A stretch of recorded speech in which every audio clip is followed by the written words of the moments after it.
Perkenalkan, nama saya Gloria Simaremare. Di sini saya akan menjelaskan activity diagram dan sequence diagram. Yang dimana activity diagram pengertiannya adalah diagram UML yang digunakan untuk menggambarkan alur aktivitas dari suatu proses atau sistem, termasuk aturan aktivitas, percabangan keputusan, dan aktivitas yang berjalan secara paralel. Yang kedua ada pengertian sequence diagram, yang dimana diagram UML yang digunakan untuk menggambarkan interaksi antar objek dalam sistem berdasarkan urutan waktu pengiriman pesan. Lalu di sini ada soal UAS yang kemarin, ada activity diagram login yang dimana si user akan melakukan start, lalu mengakses halaman buku, lalu si sistem akan menampilkan halaman login, lalu si user akan memasukkan username dan password, lalu si sistem akan memverifikasi data login. Jika datanya tidak valid, sistem akan menampilkan halaman login. Jika datanya valid, akan menampilkan halaman dashboard. Lalu ada activity diagram yang kedua, melihat buku. Yang pertama, si user login, lalu si sistem akan menampilkan halaman dashboard, lalu user mengakses buku terbaru, lalu sistem akan mengambil 10 data buku terbaru, lalu si sistem akan menampilkan daftar buku, lalu selesai.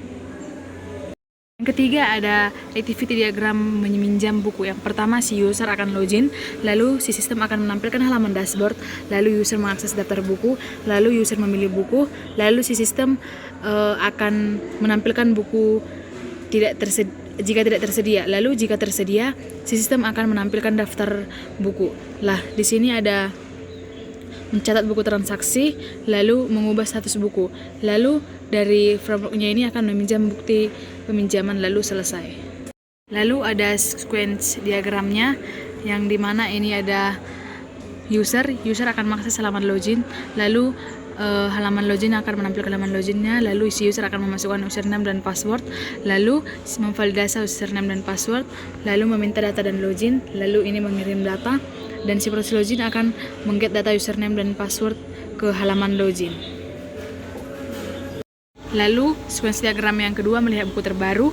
Di sini akan melakukan login, lalu view login akan menampilkan halaman utama, lalu si user akan mengakses buku terbaru terhadap view buku, lalu view buku memvalidasi buku terhadap kontrol buku, dan kontrol buku akan mengambil 10 data buku terbaru ke tabel buku, lalu tabel buku akan mengirim 10 data buku terbaru terhadap kontrol buku. Nah, kalau tersedia view buku akan menampilkan buku peminjaman, lalu jika tidak tersedia, si view buku akan menampilkan buku sedang dipinjam. Lalu ada contoh studi kasus sistem informasi perpustakaan Sugi. Nah, inilah studi kasusnya, yang dimana dari studi kasus ini saya membuat 3 fungsi. Yang pertama, pendaftaran anggota, lalu meminjam buku, lalu mengembalikan buku. Nah, yang ini adalah pendaftaran anggota, yang dimana calon anggota akan mengisi form pendaftaran, lalu pustakawan akan mengisi kelengkapan isian form. Nah, jika isian sudah lengkap, ia akan melanjutkan melengkapi isian. Jika tidak, dia akan kembali mengisi kelengkapan isian form. Lalu input for pendaftaran, lalu aplikasi perpustakaan, simpan informasi form, lalu si pustakawan cetak kartu anggota, lalu aplikasi perpustakaan proses cetak kartu anggota, lalu si pustakawan stempel kartu anggota, lalu si calon anggota menerima kartu anggota, lalu selesai. Nah, ini ada activity diagram yang kedua, meminjam buku. Calon anggota akan mencari buku, lalu menyerahkan buku dan kartu anggota, lalu si pustakawan menginput peminjaman buku, lalu si aplikasi pustakawan simpan informasi peminjaman buku, lalu ke pustakawan menulis tanggal peminjaman dan waktu pengembalian di kartu buku, lalu menyerahkan buku dan kartu anggota, lalu si calon anggota menerima buku dan kartu anggota, lalu selesai. Nah, ini ada sequence diagram menambah anggota, yang dimana calon anggota akan mengisi form pendaftaran, lalu si pustakawan akan memeriksa kelengkapan form.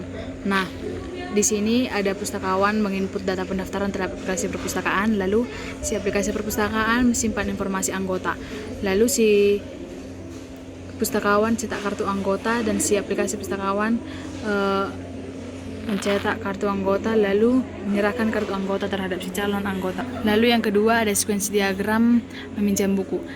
Anggota akan mencari buku terhadap si pustakawan, lalu menyerahkan buku dan kartu anggota terhadap si pustakawan, lalu si pustakawan menginput data peminjaman buku terhadap aplikasi perpustakaan, lalu akan memberi feedback simpan informasi peminjaman, lalu si pustakawan akan menulis tanggal peminjaman atas kembali, lalu si pustakawan akan menyerahkan buku dan kartu anggota terhadap si anggota. Sekian dari saya, terima kasih.